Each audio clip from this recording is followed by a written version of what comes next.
The shrill whistle of a passing locomotive pierced the morning air as Tabitha Wilson struggled to gather her 6 children on the dusty platform of Cottonwood Springs, Arizona Territory, 1878. Clutching her threadbare carpetbag in one hand and her youngest child's small fingers in the other, she surveyed the frontier town with anxious eyes. The journey west had depleted her meager savings, but she had arrived with hope and the promise of her late husband's cousin offering shelter until she could establish herself. That hope shattered when she discovered he had died of cholera 3 months prior. "Mama, I'm hungry," whimpered 4-year-old Eliza, her golden curls damp with sweat beneath her bonnet. "I know, sweetheart, we'll find something soon," Tabitha promised, though her voice wavered. She straightened her shoulders and addressed her children. "Samuel, mind your sisters. Emma, hold onto the twins. We're going to find somewhere to rest." 10-year-old Samuel nodded solemnly, his father's serious expression mirrored in his young face. Emma, 8 years old and already showing signs of her mother's quiet determination, took the hands of 6-year-old twins Mary and Martha. Eliza clung to her mother's skirts while 2-year-old Joseph rested on her hip. The town's main street stretched before them, buildings baking under the relentless southwestern sun. Tabitha approached the general store first, hoping the proprietor might know of work or lodging available for a widow with 6 children. The bell jangled as she entered, her brood trailing behind her like ducklings. "Good day," she began, addressing the thin man behind the counter. "I'm Tabitha Wilson. I've just arrived with my children and 6 children," the man interrupted, his gaze sweeping over the small crowd behind her. "And no husband? My husband passed at Gettysburg," Tabitha explained, her voice steady despite the familiar pain. "I'm looking for work and a place. Don't have work for a woman with that many mouths to feed," he said flatly. "Town's struggling as is, can't help you." The pattern repeated throughout the day. At the boarding house, the owner wrinkled her nose at the sight of 6 children. "Children make noise and mess. My other boarders wouldn't stand for it." By sundown, Tabitha's feet ached almost as much as her heart. They had found no shelter, and the few coins in her purse wouldn't stretch to feed all 7 of them for more than a day or two. They settled beneath a cottonwood tree at the edge of town, the children quiet with exhaustion. "Mama, where will we sleep tonight?" Samuel asked, his voice barely audible as he helped arrange their few blankets. "Right here under this beautiful tree," Tabitha answered with forced cheerfulness. "Look how the stars shine for us. It's like a palace ceiling." She distributed the last of their bread and dried apples, taking none for herself. As her children drifted into uneasy sleep, Tabitha allowed silent tears to fall. She had gambled everything on this move west, believing she could build a new life for her family. Now she feared she had led her children to an even worse fate than they had fled. "Madam," the deep voice startled her, and Tabitha scrambled to her feet, positioning herself between the stranger and her sleeping children. A tall man stood several paces away, his face shadowed by his wide-brimmed hat. Moonlight revealed worn denim, a dusty leather vest, and the glint of a gun on his hip. "I mean no harm," he said, raising his hands slightly. "Saw you and the young uns earlier. Thought you might have found lodgings by now." "The town wasn't as welcoming as I'd hoped," Tabitha admitted, her voice stiff with pride despite her circumstances. The man removed his hat, revealing a face weathered by sun and wind, with kind eyes that crinkled at the corners. He appeared to be in his mid-30s, with sandy hair and a neatly trimmed beard streaked with premature gray. "Name's Colton Quinn. Got a ranch about 3 miles outside town. Not much to look at, but there's a spare room in the back of the house. Used to be for my ranch hand before he moved on." Tabitha stiffened. "I appreciate your concern, Mr. Quinn, but I couldn't possibly—" "Madam, I'm not offering anything improper," he said quickly, a hint of color rising above his beard. "Just seems wrong for children to sleep outside when there's shelter available. The room's sitting empty and the night air gets cold even in summer." "Why would you help strangers?" Tabitha asked, suspicion warring with desperate hope, Colton Quinn's gaze drifted toward the sleeping children. Lost my sister and her family to fever some years back. Always reckoned if she'd been stranded somewhere, I'd have wanted someone to lend a hand. He cleared his throat. Anyway, the offer stands. I've got a wagon hitched just down the road. Tabitha studied him, searching for any sign of deceit. Finding none, she made a decision that would change everything. We accept your kind offer, Mr. Quinn. For tonight, at least. Colton helped gather the sleeping children, carrying the youngest to himself while Tabitha roused the others. The wagon ride was mostly silent, broken only by the occasional question from a sleepy child. The ranch appeared as they crested a small hill, a modest house with a barn and corral beside it, silhouetted against the star-filled sky. "It's not much," Colton said apologetically as he helped them down from the wagon. "It's perfect," Tabitha whispered, overwhelmed by the simple kindness of a roof over their heads. The room behind the kitchen was plain but clean, with 2 narrow beds and a trundle that could be pulled out from beneath one of them.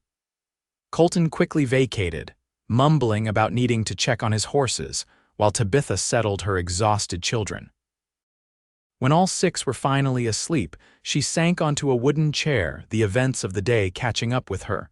She heard a soft knock on the doorframe and looked up to see Colton holding a steaming mug. "Thought you might want some tea," he said, offering it to her. "Must have been a long day." "Thank you," she said, accepting the drink gratefully. "For everything." "Get some rest, Mrs. Wilson. Things often look better by daylight." Morning arrived with the sound of roosters crowing and the smell of coffee brewing. Tabitha woke disoriented before remembering where they were. She quickly dressed and stepped into the kitchen to find Colton at the stove, awkwardly attempting to scramble eggs. "Good morning," she said, causing him to jump slightly. "May I help with that?" "Wouldn't say no," he admitted with a self-deprecating smile. "Never claimed to be much of a cook."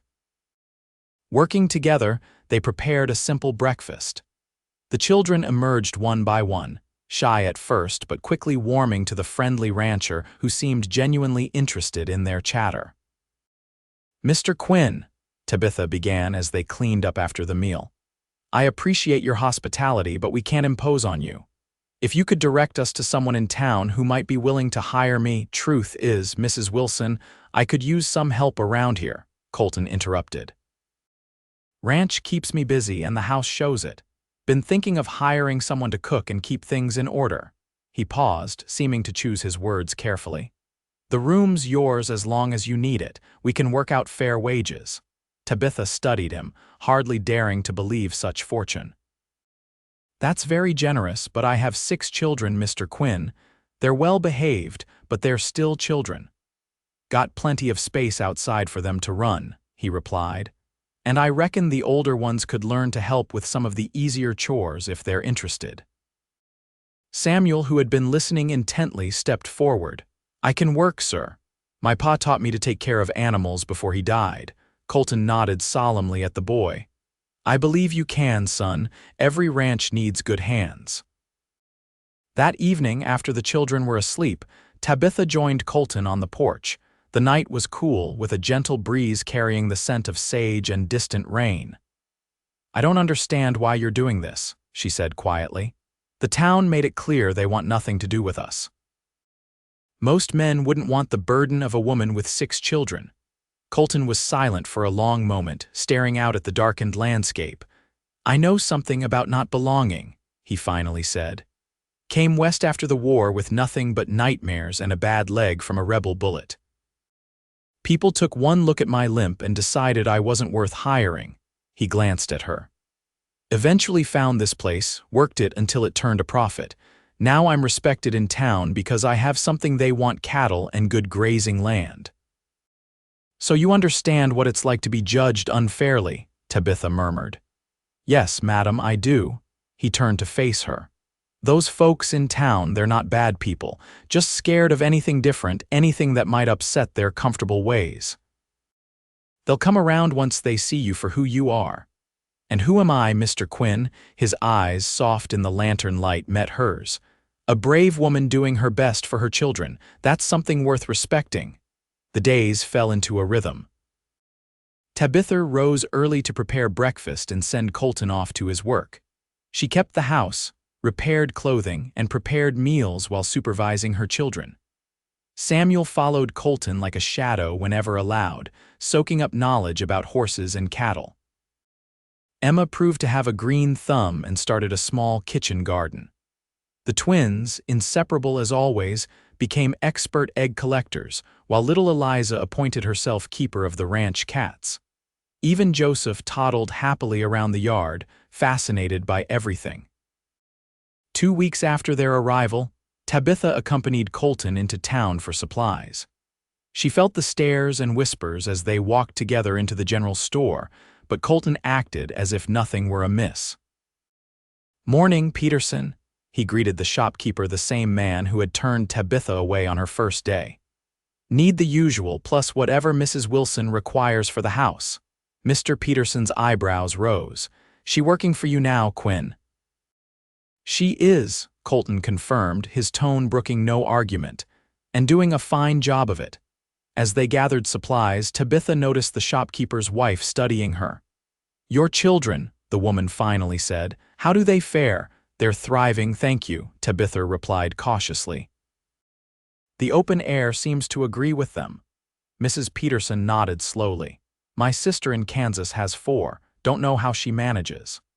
She hesitated, then added, "If you're in need of any children's clothing, we have some pieces my nieces and nephews have outgrown, nothing fancy but sturdy."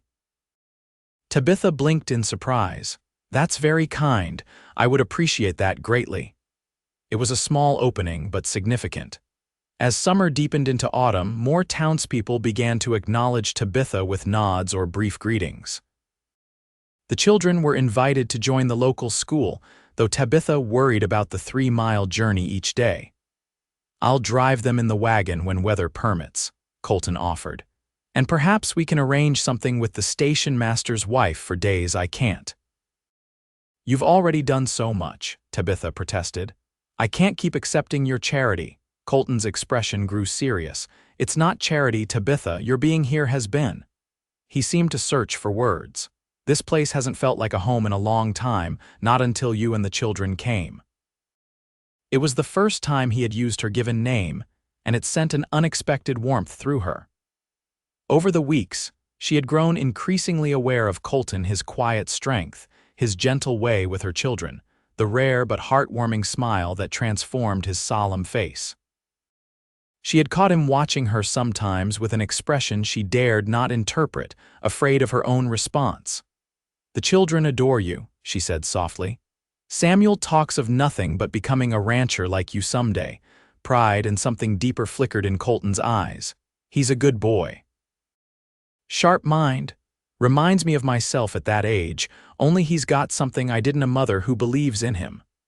The first real crisis came as autumn painted the countryside in golds and reds. Joseph developed a high fever that refused to break despite Tabitha's best efforts with cool compresses and willow bark tea. By the second day, the toddler's breathing had grown labored. "We need to get him to a doctor," Colton said, his face grave as he watched the child struggle for breath. "The nearest doctor is in Prescott," Tabitha cried, desperation in her voice. "That's 2 days' ride. Doc Jenkins visits town once a month. He's due tomorrow, but—" Colton hesitated. "Joseph might not have until tomorrow," Tabitha finished, tears welling in her eyes. "There's an old Navajo woman who lives about 10 miles north," Colton said suddenly. "People call her Grandmother Blue. She knows healing ways that sometimes work when white medicine fails." Tabitha didn't hesitate. "Take us to her, please." Colton saddled his fastest horse, and with Joseph wrapped snugly against Tabitha's chest, they rode through the gathering dusk. The old woman's dwelling was a simple hogan nestled against red stone cliffs. Despite the late hour, she welcomed them, her weathered face creasing with concern as she examined Joseph. Through the night, Grandmother Blue administered herbal teas and applied poultices to the child's chest, singing soft chants as she worked. Tabitha never left her son's side, while Colton remained a steady presence, supporting them both. Dawn broke with Joseph's fever finally subsiding. The toddler opened his eyes, weak but alert, and reached for his mother. "Thank you," Tabitha whispered to the old woman, who merely nodded, her dark eyes wise and knowing. As they prepared to leave, Grandmother Blue spoke to Colton in her native tongue.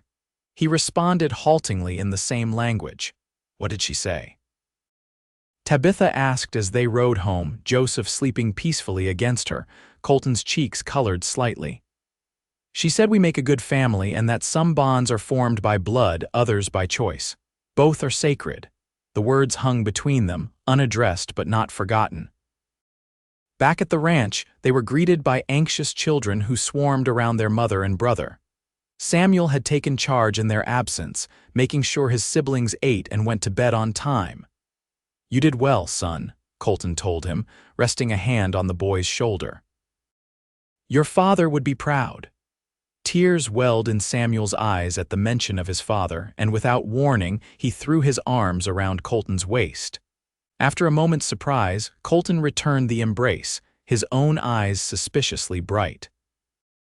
That night, after the children were asleep and Joseph was resting comfortably, Tabitha found Colton on the porch, staring at the star-filled sky. "I can never repay you for what you did today," she said quietly, joining him at the railing. "No need," he replied. "Anyone would have done the same." "No," Tabitha contradicted him gently. "Not anyone. You've shown us more kindness in these past months than most people would in a lifetime." She gathered her courage. "The children have come to love you. I worry about how attached they've become." Colton turned to face her, his expression serious. "And you, Tabitha, have you become attached as well?" The directness of his question took her breath away. I've tried not to," she admitted. "It wouldn't be fair to you. We're still your responsibility, your burden." "Is that what you think?" he asked, his voice rough with emotion. "That I see you as a burden."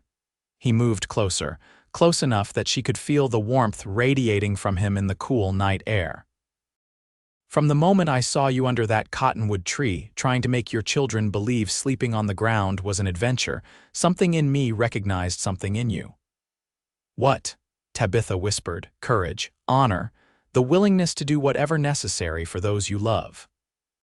His hand reached up to gently touch her cheek. "I didn't bring you here out of pity, Tabitha. I brought you here because even then I think I knew my life would never be complete without you in it." Tabitha's heart thundered in her chest. "Colton, I'm a widow with 6 children. I have nothing to offer but more responsibility."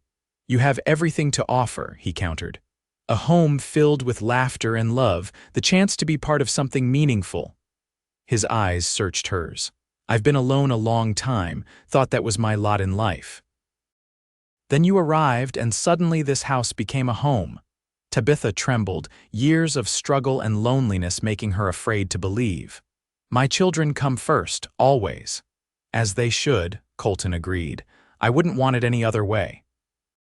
She looked up at him, seeing the sincerity in his eyes, the hope and the question there. Slowly she nodded. His kiss was gentle, a promise rather than a demand. When they parted, Tabitha felt tears on her cheeks, tears of relief, of joy, of finally finding safe harbor after years adrift. Winter arrived with unusual severity that year. Heavy snow isolated the ranch for weeks at a time, but inside the house, warmth and happiness flourished. Colton formally proposed at Christmas, presenting Tabitha with a simple gold band as the children watched with delighted eyes. "Does this mean you'll be our pa now?" Martha asked, always the more direct of the twins. Colton knelt to her level. "Only if you want me to be. I'll never try to replace your real father, but I promise to love and protect you as if you were my own." "Our pa would like you," Samuel declared with the certainty of a child who knows his mind.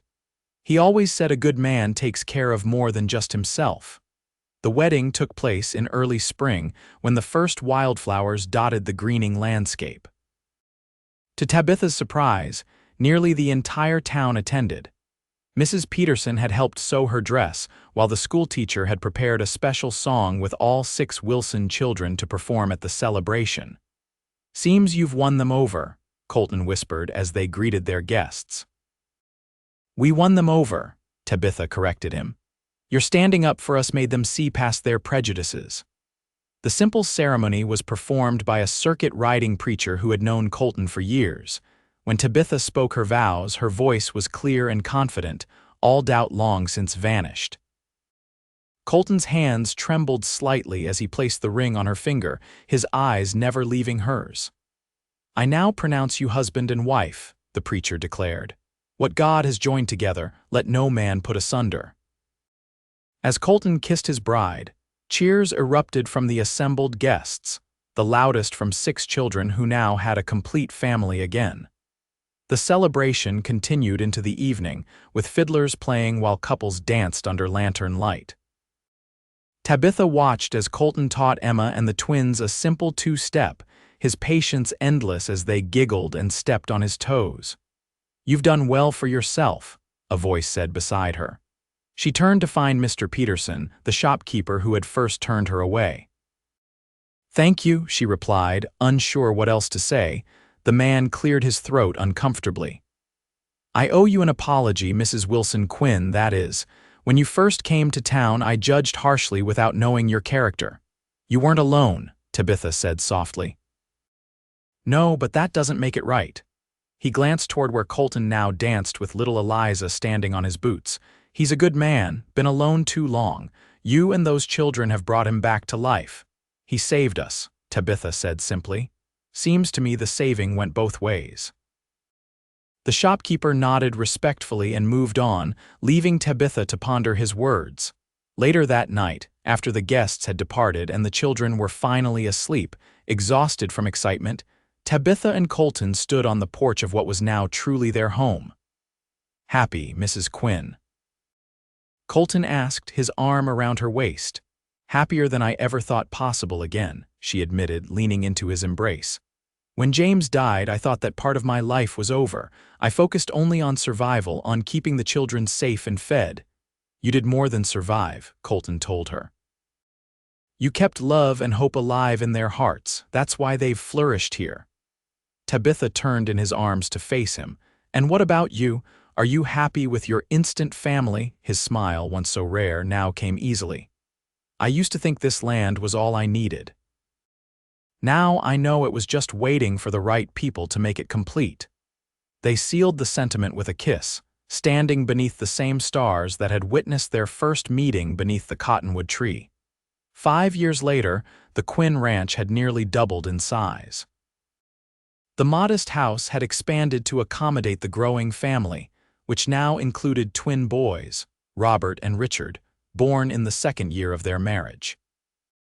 On a warm summer evening, much like the one when they had first met, Tabitha and Colton sat on the porch swing, watching their children play in the yard. Samuel, now 15 and nearly as tall as Colton, was teaching 10-year-old Joseph to throw a lasso. Emma, 13 and increasingly beautiful, supervised her younger sisters as they gathered eggs from the henhouse.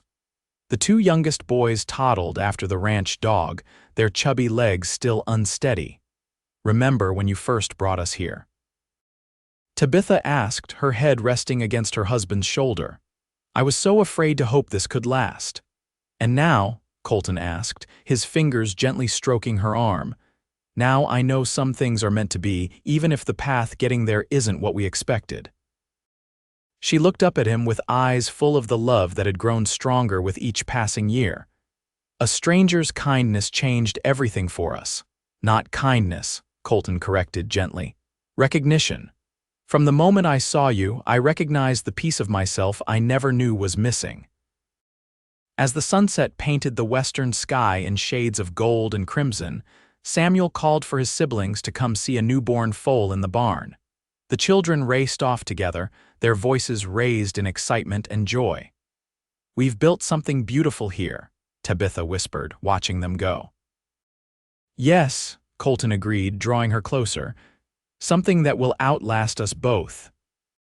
In a town that had once turned her away, in a land that demanded strength and resilience from all who sought to tame it, Tabitha had found not just shelter, but a love that had transformed rejection into belonging. strangers into family, and two broken hearts into one whole and healing future.